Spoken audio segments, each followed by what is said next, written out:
Buenos días. Un feliz sábado. ¿Cómo están ustedes? ¿Será que rompemos un poquito el hielo? ¿Me permiten, si son tan amables? ¿Qué tal si a la persona que tenemos al lado tú le dices feliz sábado? Bienvenido. Gracias por estar aquí en la iglesia. Buenos días, ¿cómo estás? ¿Cómo te ha ido? ¿Bien? A cada uno de ustedes, bienvenidos. Dios les bendiga. A nuestros amigos, bienvenidos. Dios les guarde.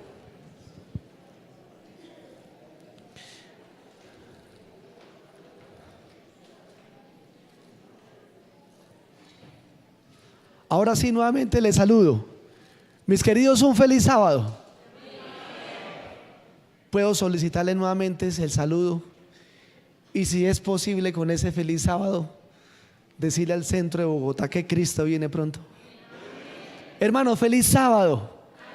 Amén. Alabado sea el Señor, mis queridos. Allí donde estamos vamos a inclinar el rostro, vamos a estudiar la palabra del Señor.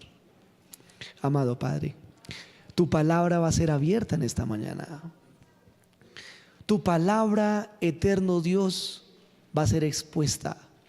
Aliméntanos, capacítanos, instrúyenos, dirígenos en tu palabra. Padre, en el nombre de Jesús, en esta mañana te pido que todo distractor que haya en nuestro corazón y en nuestro pensamiento salga de nuestro ser. Distractores, Padre, preocupaciones, estreses, ansiedades, por favor, Señor, no permitas que en estos momentos sean parte de nuestra mente. Padre, en estos momentos danos paz, danos fe y esperanza de que todo está puesto en tus manos, de que tú batallarás por nosotros, de que tú pelearás por nosotros, de que tú, bendito Dios, estarás enfrente de nosotros y detrás de nosotros. Tú serás nuestra delantera y nuestra retaguardia. Tu ángel, Padre, acampará alrededor nuestro y nos dará la seguridad de que en tu nombre tenemos la victoria, a nivel de salud, a nivel de economía, a nivel de familia, a nivel personal, a nivel laboral, a nivel social, en todos los aspectos, Padre, para que nuestro corazón en estos momentos se llene de seguridad y nuestra mente se explaye en tu palabra. En el nombre de Jesús, amén. Amén. Queridos, nuevamente me es un placer estar con ustedes. Les había extrañado. Hace un mes largo que por asuntos de incapacidades y de un pequeño incidente a nivel físico no he podido estar con ustedes, pero nuevamente me alegra. Y me alegra para que usted y yo en esta mañana estudiemos la palabra del Señor.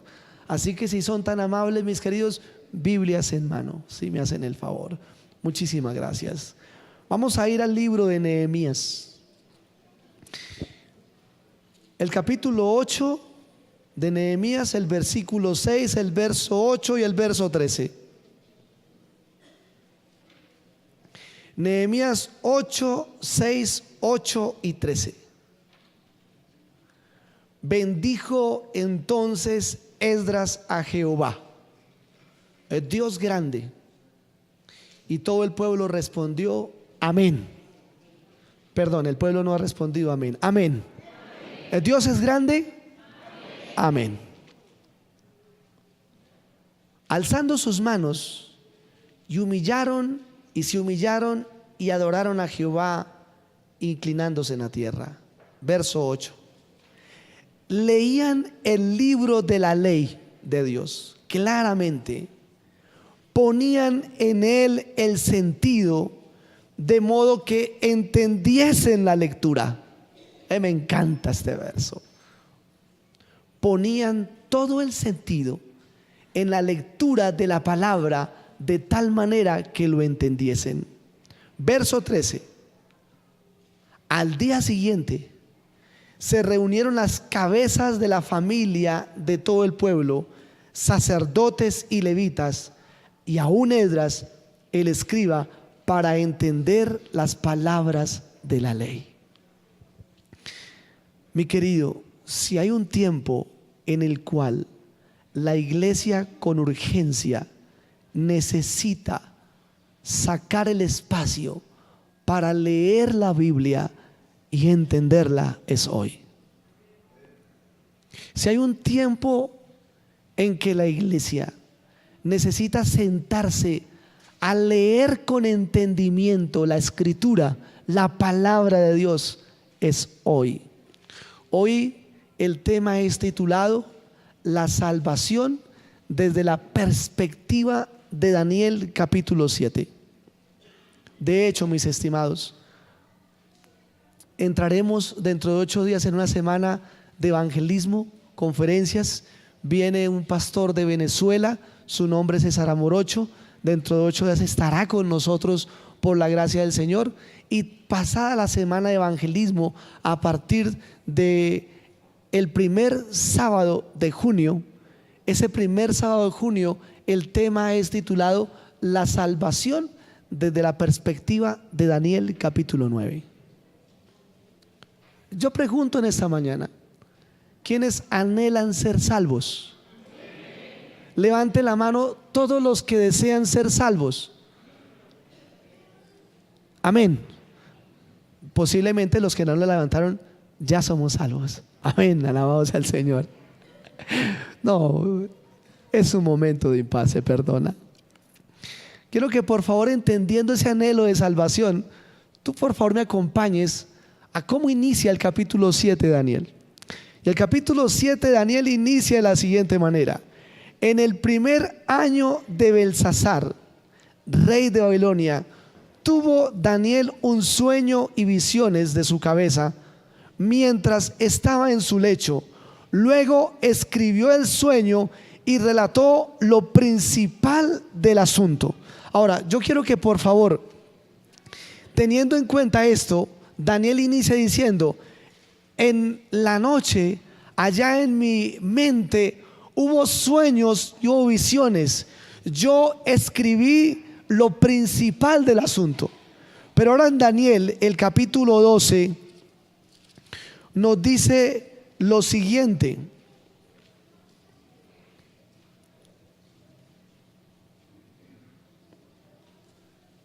Versículo 4.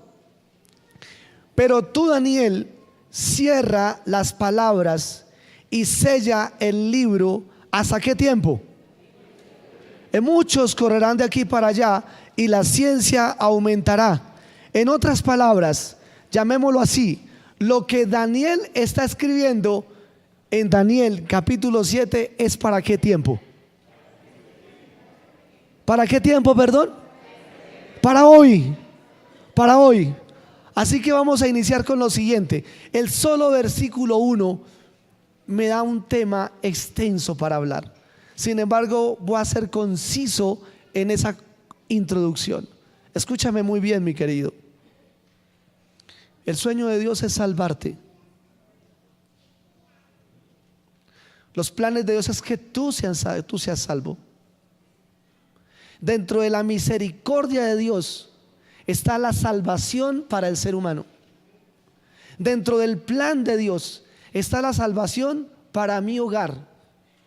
Dentro del plan de Dios está la salvación para mis hijos. Dentro del plan de Dios está la salvación para mi trabajo. Dentro del plan de Dios está la salvación para su iglesia. Dentro del plan de Dios está la salvación para el mundo entero. Juan 3:16 dice: porque de tal manera amó Dios a los adventistas del séptimo día.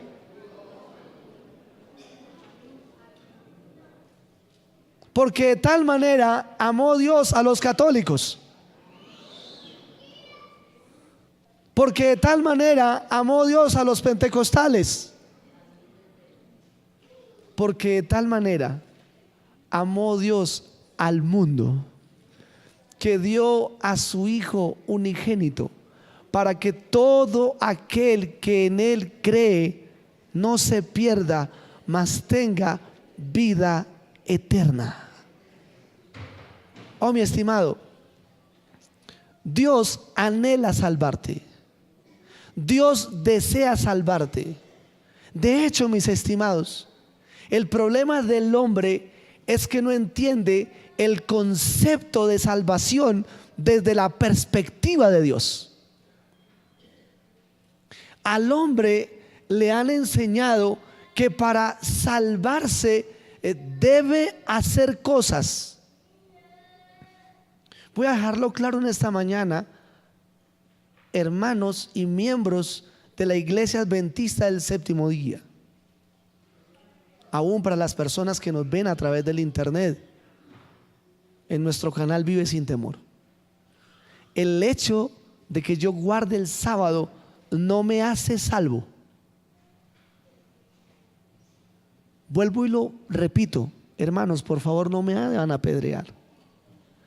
El guardar el sábado no me hace salvo, pero muestra de que en mi vida, al guardar el sábado, se están ejerciendo el proceso de salvación de Cristo hacia el ser humano. Me explico. Por eso pedí el favor que Biblias en mano. Filipenses 2:13.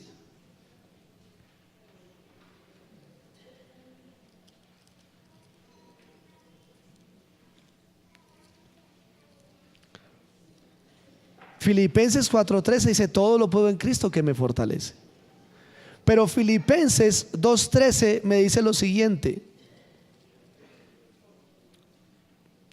porque Dios es el que en vosotros produce el querer como el hacer por su buena voluntad. Entonces vamos a iniciar con Daniel capítulo 7. Daniel tiene una visión que no entiende. Daniel tiene una visión, tiene un sueño que le turba la mente. De hecho, mi estimado, el concepto de salvación es que en la vida del ser humano se cumpla el sueño de Dios, se cumpla la visión de Dios. Un poco más, mi querido, la iglesia debe vivir sobre esta tierra bajo la visión de Dios, bajo el sueño de Dios. Para que se cumpla la visión de Dios, el sueño de Dios, yo le debo permitir a Dios formar parte de mi vida, formar parte de mis planes, formar parte de mi presente, para que Dios sea parte de mi futuro y pueda el Señor ejercer su sueño y su visión en mi vida.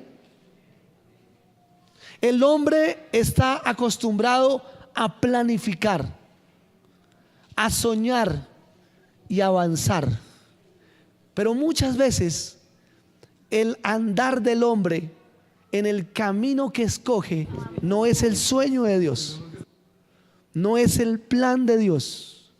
De hecho, mi estimado, el sueño de Dios y la visión de Dios en cuanto a tu salvación es que en tu vida haya una claridad de lo que la Escritura tiene para la salvación del mundo. La iglesia debe tener en claro cómo es que Dios desea y anhela salvar al hombre. La iglesia debe tener en claro el concepto de cómo es que Dios va a trabajar en este planeta Tierra para salvar al hombre. La iglesia debe conocer lo que Dios ha predicho en su palabra concerniente a los acontecimientos proféticos, para que la iglesia entienda y comprenda en qué tiempo está y hacia dónde se debe dirigir. El problema, mi querido, es que hoy en día como iglesia no estamos estudiando la Biblia. La leemos, pero una cosa es leer la Biblia y otra cosa muy diferente es entender la Biblia, es comprender la Biblia. Dice Nehemías, que Esdras con el pueblo se sentaron a leer la Biblia de tal manera que la entendieran. Y en este punto, mis estimados, hubo una parte que a Daniel le turbó, y fue lo que vio. Y quiero que por favor en esta mañana ustedes me acompañen a Daniel el capítulo 7, porque hoy solamente voy a hacer una lectura de lo que él vio.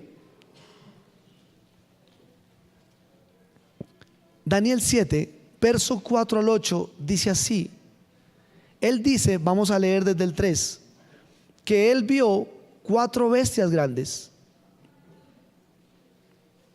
Todas subían del mar. La primera como un león, tenía alas de águila.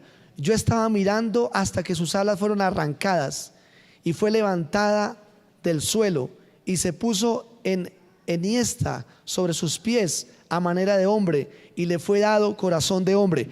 ¿Tú sabes por qué habla Daniel de esta primera bestia de esa manera y dice que se le dio corazón de hombre? Te respondo de manera rápida. Esta primera bestia es un primer reino, es Babilonia. Y el capítulo 4 de Daniel habla sobre la conversión de Nabucodonosor. De hecho, mi querido, escúchame muy bien. Todos los capítulos de Daniel los escribe Daniel en persona, pero el único libro que no es, el único capítulo que no escribe Daniel es el 4. El 4 es escrito de manera específica por Nabucodonosor. Prosigue.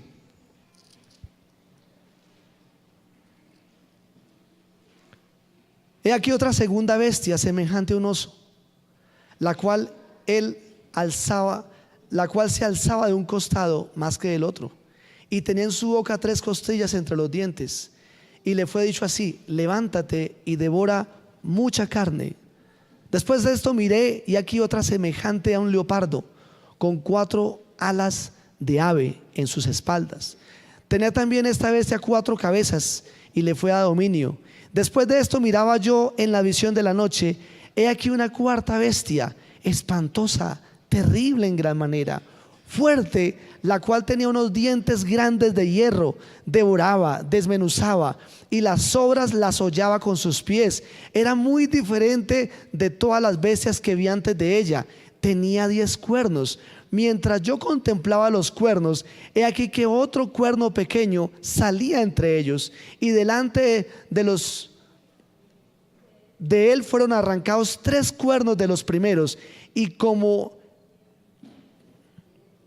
he aquí que este cuerno tenía ojos como de hombre y una boca que hablaba grandes cosas.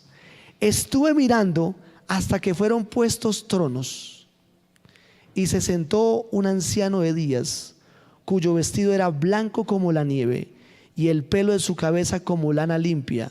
Su trono llama de fuego, y las ruedas del mismo fuego ardiente. Posteriormente, en el versículo 15 dice así: se me turbó el espíritu a mí, Daniel, en medio de mi cuerpo, y las visiones de mi cabeza me asombraron. Me acerqué a uno de los que asistía y le pregunté la verdad acerca de todo esto, y me habló y me hizo conocer la interpretación. Estas 4 bestias, que son, perdón, 4 reyes. Verso 19: entonces tuve el deseo de saber acerca de la cuarta bestia, que era tan diferente de las otras, que era espantosa en gran manera, que tenía dientes de hierro, uñas de bronce, que devoraba y desmenuzaba las sobras y las hollaba con sus pies. Asimismo, acerca de los 10 cuernos que tenía en su cabeza, del otro lado que había salido, delante del cual habían caído 3, y este mismo cuerno tenía ojos, boca, y que hablaba grandes cosas, y parecía más grande que sus compañeros. Y veía yo que este cuerno hacía guerra contra los santos y los vencía. Oh, mi querido, esta parte es importante, pero solamente voy a tocar lo siguiente. La iglesia debe conocer el tiempo y el lugar. La iglesia debe conocer la interpretación, porque es el don que se le ha dado a la iglesia. De hecho, por favor, quiero que, si es tan amable, me leas Apocalipsis capítulo 19, versículo 10. Apocalipsis capítulo 19, versículo 10 me dice algo. Ojalá, quiero ver a un conquistador, busque rápido en la Biblia y tengamos desde ya lo tienes, hijo, ven para acá, ven con presteza y me lees rápido como Apocalipsis 19:10. Allá en el campamento vamos a tener, busque rápido en la Biblia. Entonces iniciemos de una vez. Dice: yo me postré a sus pies para adorarle, y él me dijo: mira, no lo hagas, yo soy consiervo tuyo y de tus hermanos que retienen el testimonio de Jesús. Adora a Dios, porque el testimonio de Jesús es el espíritu de la profecía. Oh, qué interesante, gracias, te agradezco. ¿Cuál es el don que se ha dado a la iglesia para el último tiempo? Oh, mis estimados, escúchame muy bien. Para que tú comprendas el concepto de salvación de Dios para con este mundo, debes hacer parte de ti el don del espíritu de profecía. ¿Y cuál es el don del espíritu de profecía? El don del espíritu de profecía, voy a explicarlo de la siguiente manera. Necesito 10 conquistadores. Necesito 10 conquistadores rápido, 10 conquistadores, pásenle aquí al frente. Les pido su solicitud de manera pronta porque el tiempo se me va. 10 conquistadores, rápido, 10 conquistadores. Tengo 4, me hacen falta 6. Necesito 6 más. 6 participantes más. Aquí viene otro. Ven, hijo, pasa tú. Ven, campeón. Yo no te voy a preguntar nada, simplemente voy a hacer una ilustración contigo. Aquí vienen otros más. A ver, tenemos 4, tenemos 5, tenemos 8, 2 más. 2 conquistadores más. Ojalá fueran 2 conquistadoras. Ya tengo puros chicos. Ojalá fueran 2 conquistadoras, 2 conquistadores más. 2 más, 2 más. Necesito 2 más, no tan rápido, no tan rápido. Vea, gracias, señorita, muy amable, muy gentil. Necesito otra persona más, una más, una joven. 1, 2, 3, 4, 5, 6, 7, 8, 9. ¿Ya tengo 10? ¿5? No, 9, me falta una. Ven, Sandrita, ven, pasa, no te preocupes, ven para acá. Eso, bien, pasa rápido. Bien, vamos a explicar el don del espíritu de profecía. ¿Qué es el don del espíritu de profecía? Porque necesitamos comprender el concepto de salvación de Dios para con el hombre. ¿Está bien, mi querido? De hecho, muchas personas que no conocen la iglesia adventista del séptimo día, y aún muchos adventistas hemos caído en el error de que enmarcamos el don del espíritu de profecía dentro del linaje de White, ¿cierto? Entonces nosotros resumimos el don del espíritu de profecía en el linaje de White. Sin embargo, mi querido, el don de profecía es más amplio. Ella forma parte de ese don de profecía. Ven, hazte acá, señorita, si es tan amable, quédate allá, Sandrita. Imagínate que cada niño es el eslabón de una cadena. Toda esta es una cadena. Esa cadena la vamos a llamar espíritu de la profecía. A esta cadena, cada eslabón. ¿Está bien? Donde aquí la primera señorita está en la primera profecía que se nos ha dado en la Biblia. ¿Cuál es la primera profecía? ¿Perdón? Génesis 3:15. Aquí está la primera profecía. Posteriormente, mis estimados, pasamos a aquella parte a lo cual nosotros le llamamos profetas menores y profetas mayores. Pasamos, mis estimados, a aquella parte donde nosotros en algunos libros históricos y poéticos que tiene la Biblia en su Antiguo Testamento hay determinados algunos acontecimientos cruciales que hablaron sobre el Mesías y hablan, mis estimados, sobre el fin de este planeta Tierra. Vamos a tomar a estos 3 niños. ¿Está bien? Ellos son libros históricos, profetas mayores, profetas menores y libros poéticos. Y aquí en el centro vamos a tomar a Cristo Jesús. Todo lo que tiene que ver con respecto a la llegada del Mesías. El siguiente vamos a colocarlo a él en la parte donde muere Esteban y el evangelio se imparte para todo el mundo con la llegada de Pablo.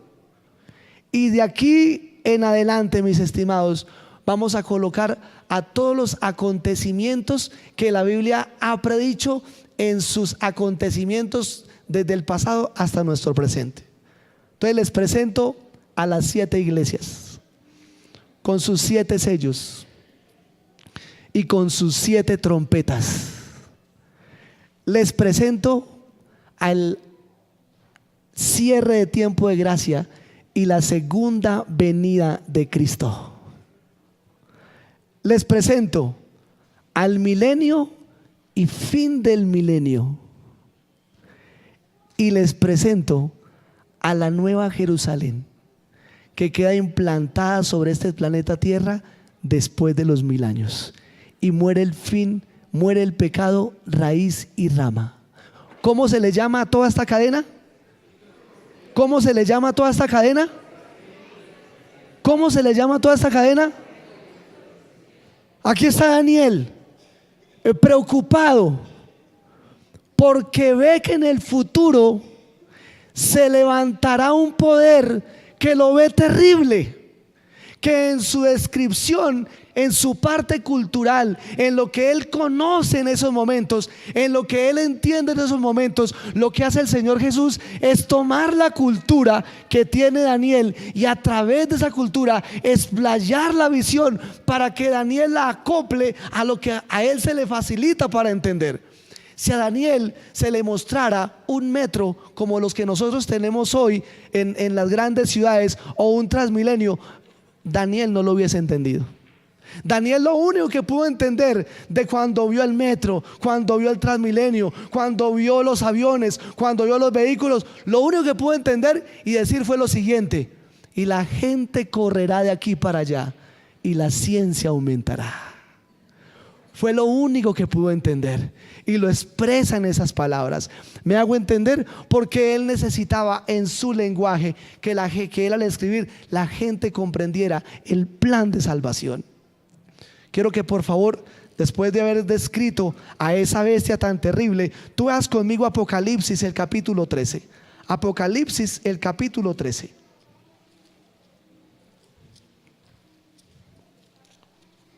¿Ya lo tienen? ¿Sí? Bueno, ven Josué, léeme Apocalipsis 13:1. ¿Qué dice? Me paré sobre la arena del mar. Perdón, ¿me paré sobre dónde? La arena del mar. Disculpen, ¿de dónde fue que vio Daniel que salió las 4 bestias? Todas salían del mar. Y vi subir el mar una bestia que tenía 7 cabezas y 10 cuernos. Perdón, ¿cuántos cuernos le contó Daniel a esa bestia indescriptible que le causó terror? Aquí empiezan a haber similitudes, mis queridos. Sigamos leyendo. Sobre sus cuernos de diademas y sobre sus cabezas nombres de blasfemia. Por favor, léeme cómo era la bestia, versículo 2. La bestia que vi era semejante a un leopardo. Lo leímos en Daniel, ¿qué sigue diciendo? Sus pies como de oso. Lo leímos en Daniel, ¿qué sigue diciendo? Y su boca como boca de león. Lo leímos en Daniel, ¿qué sigue diciendo? Y el dragón le dio su poder, su trono y gran autoridad. Mis estimados, ahora sí entienden por qué Daniel se sintió tan turbado con esa bestia. Escúchame muy bien. Daniel no se sintió turbado, mis estimados, por la apariencia física de la bestia, aunque su descripción era terrible para él. Daniel, lo que lo turbó y lo que lo llenó de congoja en su espíritu fue porque Daniel vio que a esa 4ª bestia iba a recibir un poder, que ese poder iba a cortar la luz de la palabra del Señor sobre el planeta Tierra. Y entonces Daniel dice: si la gente no tiene un entendimiento total de las Escrituras, ¿cómo podrán ser salvos? Si este poder se levanta y oprime la palabra del Señor y quita la palabra del Señor de sus mentes, ¿cómo la gente podrá ser salva si solamente es que a través de la Escritura la gente podrá encontrar el plan de salvación? Querido, escúchame muy bien, mi estimado. Muchos hogares se están perdiendo porque no leen la Biblia. Nuestros hijos se están perdiendo porque no leen la Biblia. Mi querido joven, voy a hablar puntual contigo, con todo el cariño que te tengo. Pero cuando tú me dices a mí como pastor, pastor, es que no puedo dejar la música. Yo te voy a preguntar, ¿cuánto tiempo dedicas a leer la Biblia? Y te vas a dar cuenta de algo, que tú dedicas más tiempo a escuchar música que a leer la Biblia. Y si fuese lo contrario, la música no sería problema para ti, porque la Biblia te santifica. Juan 17:17, santifícalos en tu verdad, tu palabra es verdad. Por ello, mi estimado, en estos momentos quiero que nuevamente regresemos a Daniel, el capítulo 7, porque ahora viene algo interesante. Yo quiero que por favor tú entiendas lo siguiente: el problema de ser salvo no es problema tuyo, es problema de Dios. Pastor, ¿qué es lo que usted está diciendo? Sí, el problema de ser salvo no es problema tuyo, el problema de ser salvo es problema de Dios. ¿Cuál es tu problema? Que tú aceptes la gracia de Cristo en tu vida. Ese sí es nuestro problema. La salvación es un problema que el hombre no pudo encontrarle solución. De tal manera fue el problema de la salvación para el hombre, que la única solución que se encontró para que el hombre pudiese ser salvo es que Cristo viniese a morir en la cruz del Calvario para pagar tu deuda y mi deuda por el pecado. Así que la solución, el problema de la salvación en tu vida no es tuya. Voy a ir a la iglesia porque yendo a la iglesia voy a ser salvo. El hecho de que tú vengas a la iglesia no te hace salvo. Si tú vienes a la iglesia es porque el proceso de salvación en tu vida está empezando a efectuar el proceso de la gracia de Cristo hacia el ser humano. Filipenses 2:13 nuevamente dice lo siguiente: Dios produce el querer como el hacer por su buena voluntad. ¿Quién produce el deseo de orar? ¿Quién produce el deseo de estudiar la Biblia? ¿Quién produce el deseo de ir a la iglesia? Estimado amigo que en esta mañana estás, ¿quién te produce a ti el deseo de bautizarte? Así que cuando tú luchas con el deseo de bautizarte, no estás luchando con una iglesia, no estás luchando con el llamado de un pastor o de un hermano, estás luchando con Dios, que está colocando en ti ese deseo. ¿Me hago entender, mi querido? Ahora, mi querido, escúchame muy bien. En el asunto del bautismo, pastor, no está preparado. El problema de la salvación no es un proceso de preparación o no. De hecho, la sierva del Señor en el camino a Cristo dice que para muchos la conversión será en días y en meses, para otros la conversión será de toda la vida. ¿Me hago entender, mis queridos? Así que miremos cómo es que el Señor desea ejercer el proceso de salvación en tu vida. Mira lo que dice Daniel capítulo 7.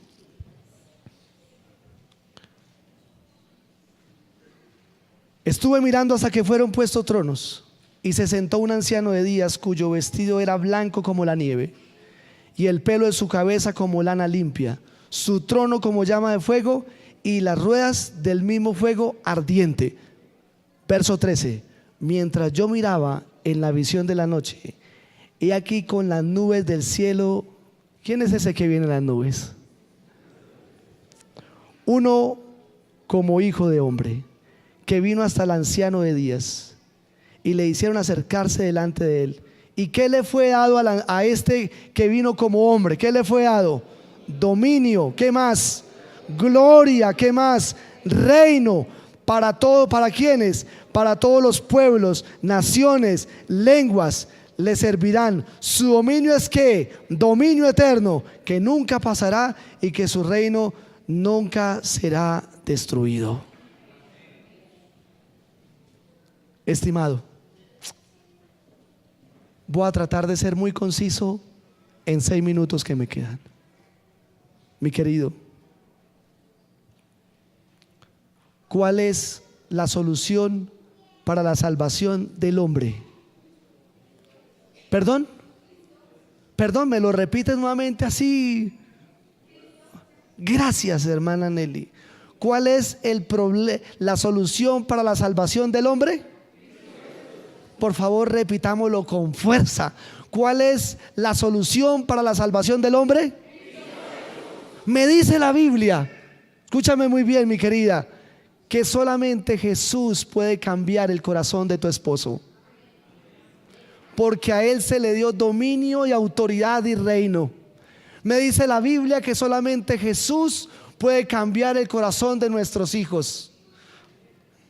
Mi querida Luisa Fernanda, me dice la Biblia que solamente Jesús puede cambiar el corazón de los jóvenes que nos acompañan a la biblioteca Luis Ángel Arango. Amén.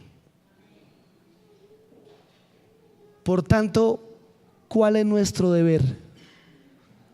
¿Cuál es nuestro deber? Cada día buscar a Jesús. ¿Y yo cómo busco a Jesús? A través de la oración. ¿Y cómo busco a Jesús? A través del estudio de su palabra. ¿Y cómo busco a Jesús? Llevándolo a la gente. ¿Y cómo busco a Jesús, mis estimados? Hablándole a la gente bien de Jesús. ¿Y cómo busco a Jesús? Diciéndole a la gente que acepten también ser discípulos de Jesús. Mis queridos, en 4 minutos quiero visualizar por qué Daniel se preocupó. Daniel 7:25 me dice que este poder que salió del mar en el último tiempo tendría un poder, el poder de cambiar los tiempos y la ley.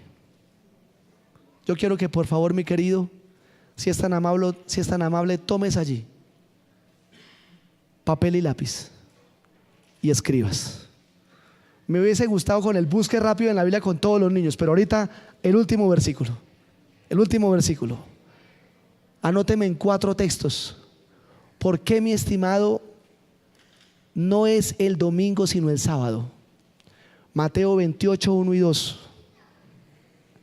Marcos 16, 1 y 2. Lucas capítulo 24, versículo 1.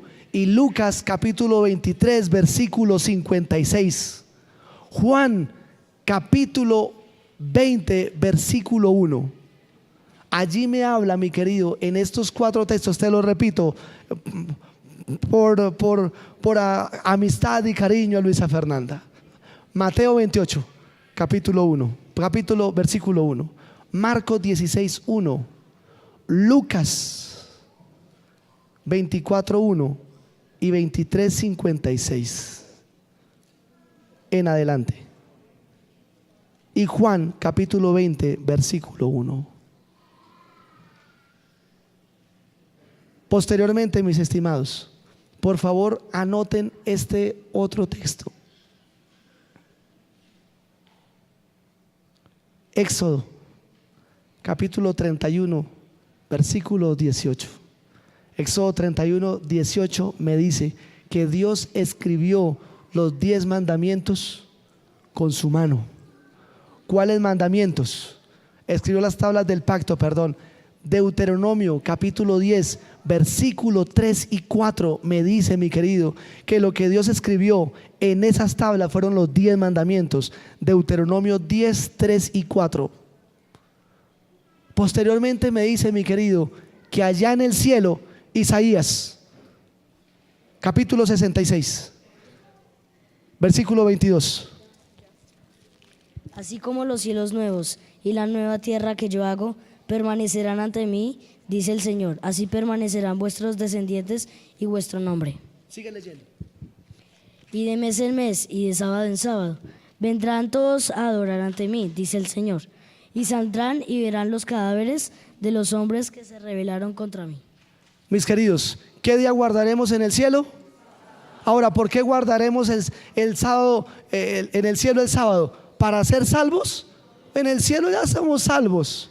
lo guardaremos, porque será el testimonio de que en Cristo Jesús fuimos salvos. Amén. Y por último, mis estimados conquistadores, pilas al hombro. Apocalipsis, capítulo 12, verso 17. Ya.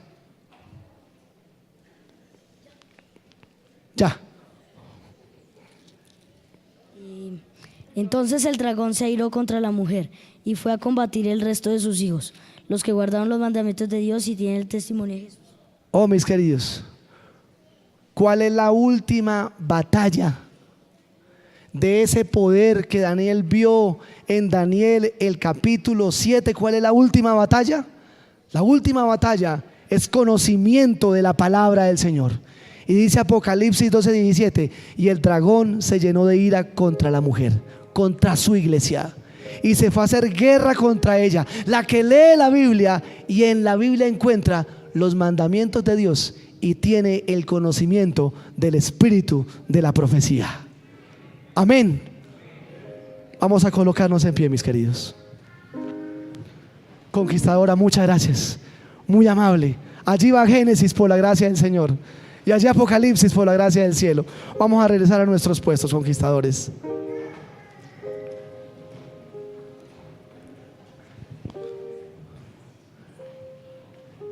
Pregunto en esta mañana de nuestros miembros de iglesia, ¿quiénes de nuestros miembros de iglesia hoy, levantando su mano, quieren decirle: Señor, despiértanos, reavívanos y llévanos a estudiar tu palabra?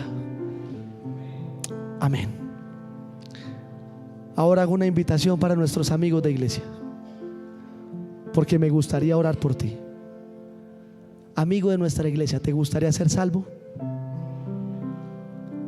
Y que sea la palabra del Señor la que te muestre el camino de salvación. ¿Me permitirías orar por ti, mi querido amigo? Para que la Biblia en ti tenga el poder y el efecto que necesita a través de Cristo Jesús. Porque hoy hiciste pacto con Dios y decidiste empezar a estudiar la Biblia para tu salvación y de todos tus queridos. ¿Hay algún amigo que le gustaría que orase por usted? Y pasa acá y yo oro por usted. ¿Algún amigo? Un amigo de nuestra iglesia. Venga, mi querido, pase acá. Yo voy a orar por ti. Ven, mi campeón, yo oro por ti, campeón.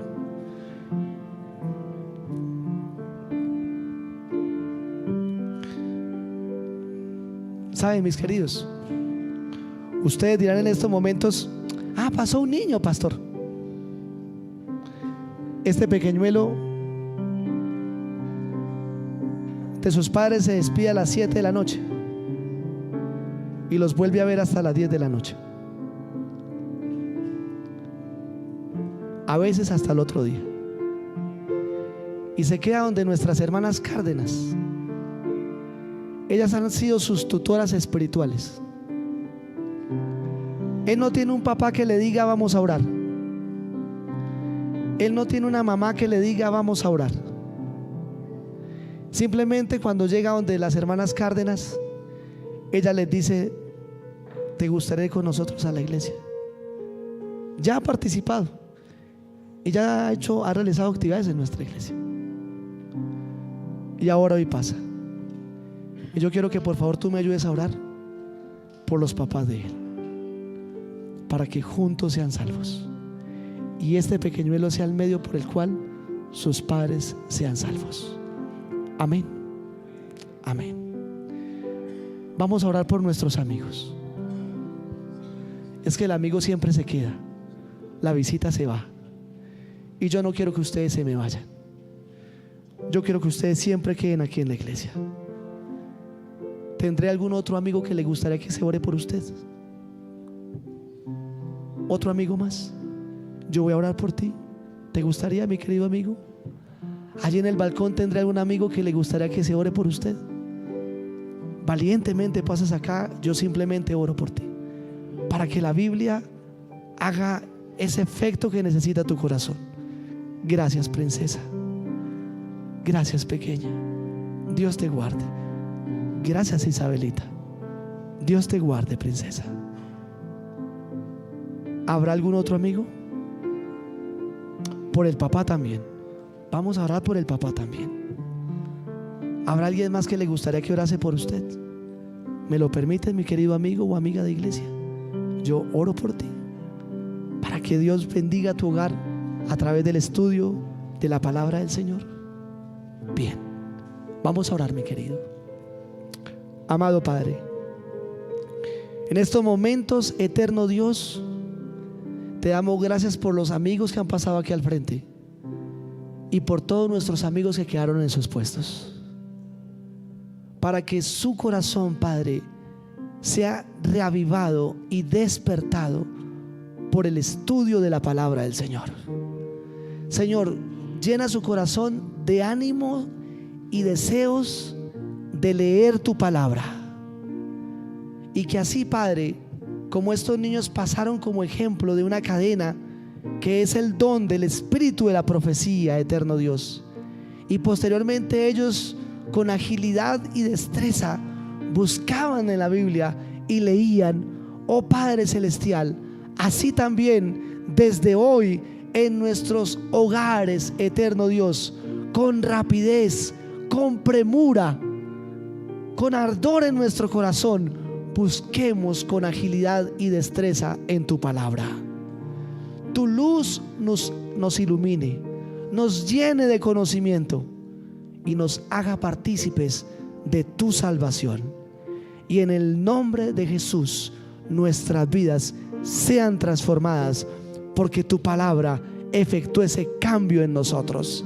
Y Cristo Jesús se entronizó en nuestra mente, en nuestro corazón, y cambió nuestras vidas. Hoy, Padre, nos colocamos en tus manos.